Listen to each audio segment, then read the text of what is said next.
In case you missed the memo, skin is in. Skincare has become a big part of self-care. In fact, the skincare industry grew by leaps and bounds since the pandemic started in 2020, and it continues to do so. And because of that, there have been all kinds of skincare trends, and I want to share my thoughts on some of those trends today.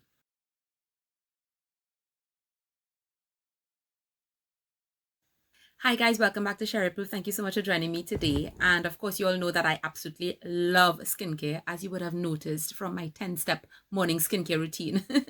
But yeah, I mean, since the pandemic started and everybody was kind of in lockdown from like March 2020 and so on, a lot of people started to, if they were not doing a skincare routine, they started a skincare routine. People who would have had a skincare routine started to expand their skincare routine, and skincare became a big part of self-care. In fact, there have been studies that has shown that your mental health will have a positive effect by having a skincare routine. So just in case you don't have a skincare routine, you should probably consider it. But of course, I did share in my last video, how much or how important my skincare routine is for me as an individual and why I do so many steps. Not that I need it, but it's just a part of what I do for me. I was actually reading an article recently where a dermatologist was saying that she actually does not like the whole concept about skincare being self-care. And I understood the reason behind it because she felt that skincare should not be seen as something optional. It should be seen as important as brushing your teeth, taking a bath, and it is that important for me. For a lot of people, though, skincare seems like a luxury or an extra step or something, and we really need to stop thinking about it like that. A lot of trends have been developing or have developed over the last year and a half or so, and I wanted to just give my point of view on a couple of them. So the first one has to do with something called Skinimalism, or that's like a shortened version or a shortened word for skin minimalism, and it has to do with actually using fewer products. It also has the concept of like editing your skincare routine, editing your skincare collection, and probably being a little bit more intuitive in terms of what your skin actually needs and using that. It also has an impact as well on the makeup industry in terms of people not using that really heavy cakey makeup, but people going for more skin-like natural type makeup. So it's that whole concept, just being closer to skin, a little bit more minimalist. And for a lot of people, that concept would have echoed with them. A lot of people would have edited probably their skincare routines and so on. But as you guys would have seen, clearly, I have not. My skincare routine, my skincare collection has actually expanded during this time. But I completely understand that. And honestly, not a lot of people would be like me. A lot of people may not be as into skincare as I am. And the whole concept is that you just don't jump on the trend and buy everything that an influencer talks about. And yes, I may be considered an influencer and I share information because I want you to become a better consumer and make better decisions when it comes to your purchases. I completely understand that. But it's important for you to really be conscious of what's happening with your skin and really, really start with the basics. The truth is, some people really does not need more than a cleanser, a moisturizer, and SPF. And if that's you, that's perfectly fine. If you're probably trying to target some issues and treat some issues, then you're going to go a little bit extra. But honestly, if you are into skin minimalism, that's perfectly fine. You all know I am not. Let's move on. So the next trend has to do with mass acne and mass acne treatment. So of course, many people didn't even know what was acne mechanica before COVID-19. In fact, acne mechanica existed before COVID earlier, but it was really like showed up a lot in terms of athletes and so on, because they would get it because of the tight clothing that they would be wearing, and the friction, the buildup of sweat and humidity and so on would actually create acne in certain parts of their body. That's why it's called acne mechanica, because it's a result of the friction, the rubbing, and that environment that it creates. The term mass acne was coined really because the acne was developing on the face in the areas where the mass was touching. So a lot of products, a lot of brands basically started to bring out a lot of products to treat mass acne. And the truth is, this trend is really about marketing, because as you guys would have seen in my video on treating mass acne at home, all about mass acne and acne mechanica, the ingredients to treat and to calm the skin have existed all the time. They've been in products that were around all the time. They've just been being like almost rebranded or remarketed to target this particular thing because a lot of people are being affected by mass acne. So once you have those bases covered, you're actually fine. Maybe it's causing some brands to pay a little bit more attention in terms of the ingredients they include in their products, and that's really good. In terms of products that you could also look at in terms of mass acne and the whole mass acne marketing that you might want to pay attention to is that there are actually a lot of sprays that are on the market now that you can actually spray into your mask. Every couple hours you could actually spray the inside part of your mask, and that could actually help reduce the buildup, so that if you could reduce the buildup of bacteria, you could actually reduce, how much mass acne or breakouts you might get as a result of wearing a mask. The other thing is that some people are actually spraying their BHA toners, your salicylic acid toners, into your mask to actually allow your skin to be treated while you are actually wearing your mask. And something else that I have been using is actually a mask frame, and that's something that you could actually put inside of your mask, and what it's going to actually do is prevent the mask from actually touching your skin. So number one, it's going to make it a lot more breathable. If you're like me and you want to still be wearing makeup, you can, but more than that, it allows the fabric to stay off my face for the most part, so it has significantly reduced my mass acne. So yeah, all of these things are coming about because mass acne is such a big thing, but yeah, it's huge in the skincare world right now.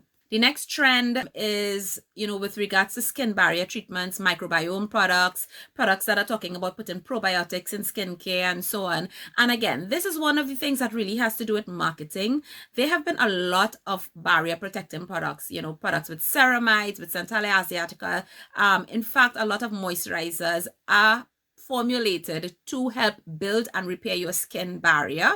It's just that people were not necessarily thinking about it in that way or that term. So of course, mass acne is directly also related to your skin barrier. So a lot more products, a lot more marketing is being done. And in fact, there are a lot of products coming out advertising that they're putting probiotics and so on in the skincare. And the whole concept is that if they could actually help to create a really nice microbiome or a nice environment on your face for the healthy bacteria, that can actually help prevent a lot of skin problems. Yes, there may actually be some truth in that. There are a lot of studies that are happening right now, and enough brands are convinced that they are actually bringing out products, when it comes to this. So it's something that you could consider, but keep in mind, again, this has to do a lot with the marketing of products because of what's happening right now in the skincare world. And in general, you all know that I am huge when it comes to protecting your barrier, not just for acne, but people with eczema and other types of skin irritations. Having a healthy skin barrier is really, really important. One of the next big, huge skincare trends that happened over the last year has to do with celebrity skincare brands that just suddenly kind of exploded in 2020 and so far in 2021. So we know that Pharrell came out with Human Race. We had Kbeauty, by Jennifer Lopez, and of course Fenty expanded her cosmetic line, and there is now Fenty Skin. And my thoughts on this is that, listen, if you want to support a particular person because you probably like that celebrity, then by all means, it's your money, you spend it how you want. What I would say is that, of course, don't just get wrapped up in the fact that there is a celebrity behind a brand. Just also pay attention to ingredients, the formulations. There are a lot of people reviewing these products and looking at the effectiveness of them. Are they overhyped? Are they overpriced? I know there have been a lot of commentary, especially with regards to the Kbeauty products. Fenty Skin has actually been getting some pretty positive reviews on some of the skincare, and then some of them again, so again, I would say if you want to support the brand, by all means go ahead, but definitely pay attention. Perhaps the products may be stuff that might be good for your skin, perhaps based on your skin issues, your skin type, or what you actually need. You probably may not need any. So the same approach you would take in terms of making regular skincare purchases, at least that's my opinion on this particular trend. The next trend has to do with skincare that may be marketed or being produced to protect us from blue light or visible light. And this has become something that has been heavily talked about. There are a lot of studies that are ongoing. So none of this information is actually completely conclusive or very long term, because studies are going on. There have been some studies, but a lot of the science will say that there have not been long term enough studies to, make certain statements very, very definitively, but it is a concern. Why it is a concern? Because we already know that we get UV exposure from the sun. But since the pandemic, a lot more people are in front of their computers, their phones, their tablets, their devices, which will emit blue light. And that is a concern because there have been studies that have shown that blue light or exposure to blue light, even for up to an hour, could actually encourage skin damage, hyperpigmentation, things like that. Now, the first thing I want to say is this: just keep in mind that we actually get exposed to way more visible light, which is the other term that it's used, from the sun. So what we actually get from the devices are actually a real small fraction compared to what we get from the sun. The concern is because we are so close to it, and that is where a lot of the talk is actually surrounded. The exposure to this blue light or this visible light will create oxidative stress on the skin, and we already know that oxidative stress has been shown to cause premature aging of the skin, to cause hyperpigmentation. And in fact, while this may not be such a huge concern for maybe Caucasian skin or people with lighter skin, those of us with a little bit more melanin, people of color, we actually need to be a little bit more concerned about this because we are more prone to actually developing hyperpigmentation, things like melasma and so on, because of this type of light exposure. Also keep in mind that when it comes to blue light, there has been actually a lot more studies done with regards to how it actually affects our eyes, and it has been shown to create damage in the eyes. Blue light has actually been shown to also disrupt our natural wake sleep cycles at night. Hence, a lot of phones, probably your phone, your smartphone already has it, will have a blue light filter.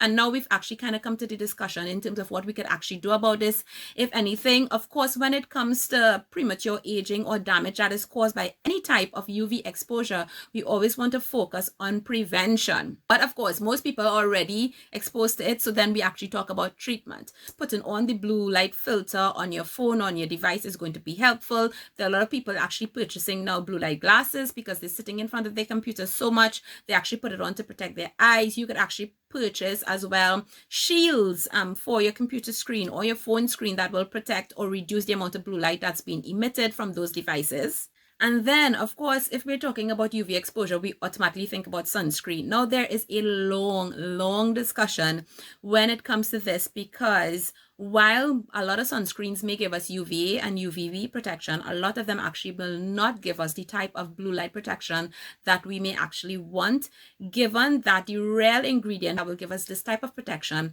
are iron oxides, and that's not necessarily found in a lot of sunscreens. You will find them in some proportion in tinted sunscreens, and this may actually not even be enough. There will be some protection, but not enough, or the amount that we expect that we will actually need.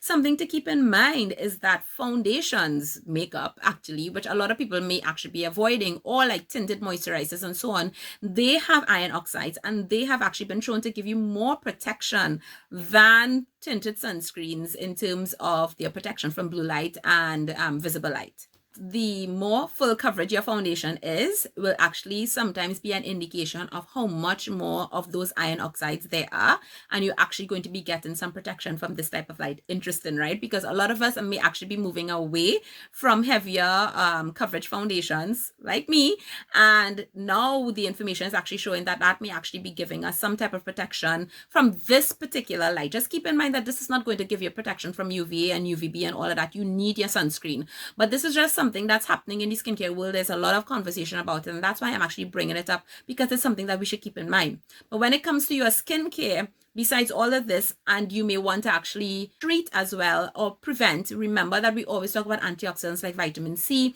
because what vitamin C does, it's fighting that oxidative stress that you're going to get from any type of light. Niacinamide as well. There have been studies that have shown that niacinamide with percentages as low as 3% will actually fight blue light damage on your skin, which is really great because a lot of us, we already have niacinamide in a lot of our skincare products. So perhaps if this is something that's of concern to you, you want to make sure you have your vitamin C and other antioxidants. You want to make sure you have your niacinamide. And then finally, there's something that I actually started including in my skincare routine for the last 6 months, which I haven't spoken about yet, and it's an ingredient called ectoin. Ectoin is actually found in quite a bit of skincare, but I've actually been focusing on using this specific ingredient because ectoin is one of those ingredients that has been shown to protect the skin from blue light damage. And I am a little bit more conscious now because since my pregnancy, I did develop a little bit of melasma. I actually get my melasma in this particular area around my mouth, this chin area, and I will be posting a routine about that soon. Not sure if I'll do it on YouTube or Instagram. But because of that, and because I spent many hours in front of my computer, and really the pandemic didn't change that. I was doing that before anyway. So I have to be conscious of the fact that I may be getting a little bit more blue light exposure than a lot of people, and that may be having an impact on my melasma. Again, all of these things could change because scientific studies in 5 years from now could probably tell us different. But again, I'm just bringing it up because simply it's one of the things that I've been talking about in the skincare world and something that we should be mindful of. Have you changed your skincare routine because of any of these particular trends that are happening right now? I would love to hear from you guys again. Please leave a comment below. Make sure you like this video. I'll see you guys again soon. Take care. Bye.